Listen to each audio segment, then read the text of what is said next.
Sentinel. Present. 63. The investigator's eyes trained on me. I tried to hold my body still and fight the shaking. I shut my eyes tightly. Breathe. 5 seconds passed. 10. I exhaled for another 10 seconds. Then I inhaled once more.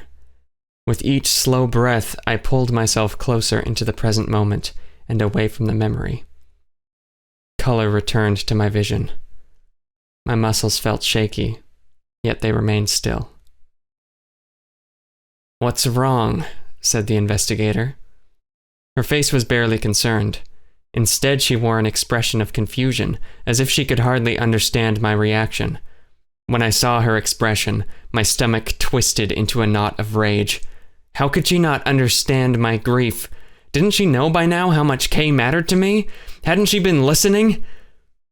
My eyes narrowed, and suddenly my blood boiled. Under her hat, her eyes watched me with a quiet menace. My fingers tightened around my glass as I watched her. Had she no compassion? She was not my friend. She was not my ally.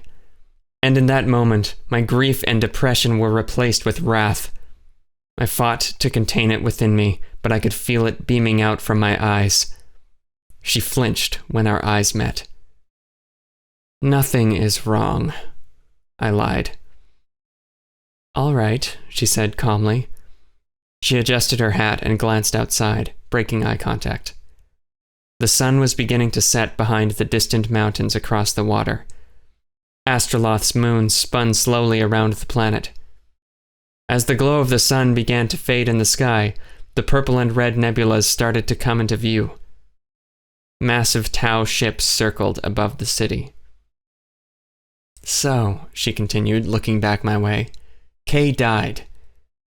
You and Jonathan put her into one of the Brotherhood's stasis pods. Then what happened?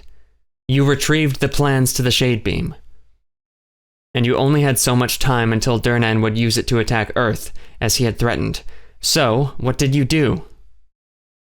"Well," I said, "I looked at the timer, and I told Jonathan that we needed to leave. Then he broke down, crying.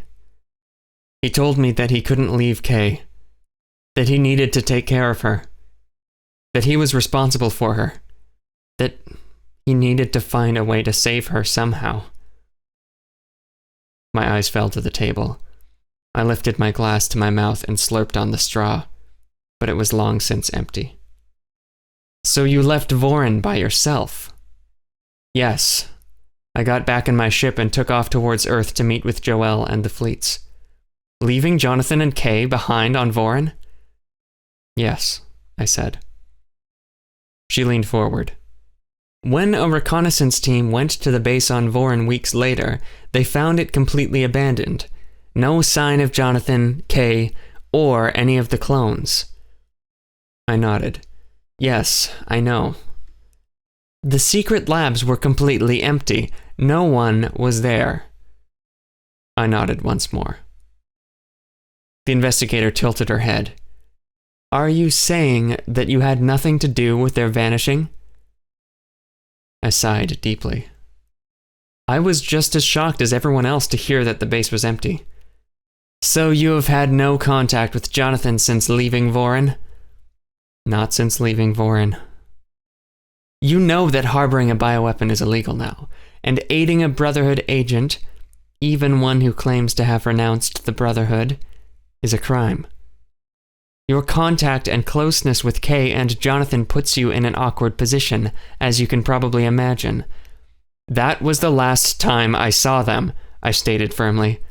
"I have had no contact with Jonathan since that day, and he hasn't tried to contact me, either." After a moment of silence, the investigator relaxed in her seat. She eyed me carefully, but she seemed convinced.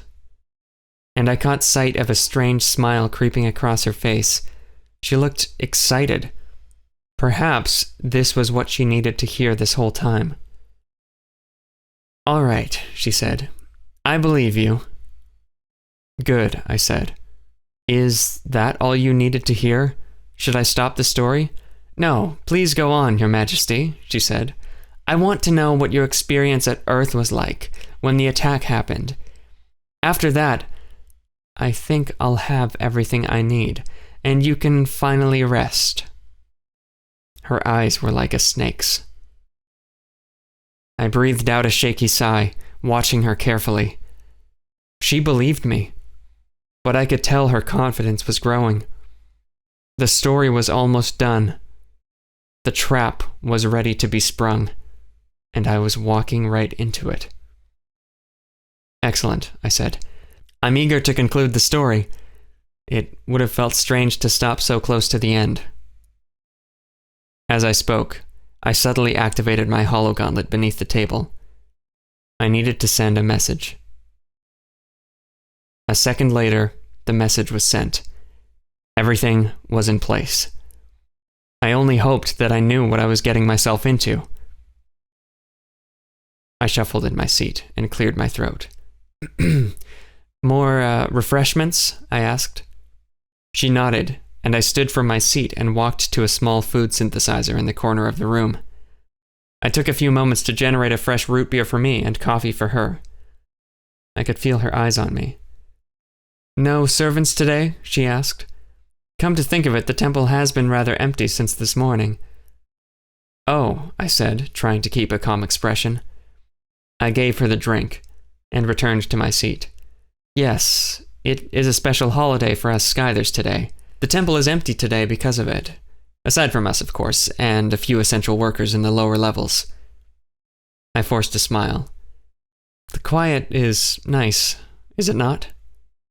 She had no trouble smirking at this. Yes, it is nice indeed. I'd love to learn more about Skyther culture someday, she said. She looked immensely pleased. But for now, I'm just eager to hear the end of this story. It would be great to finish it today. Then let's get back to it.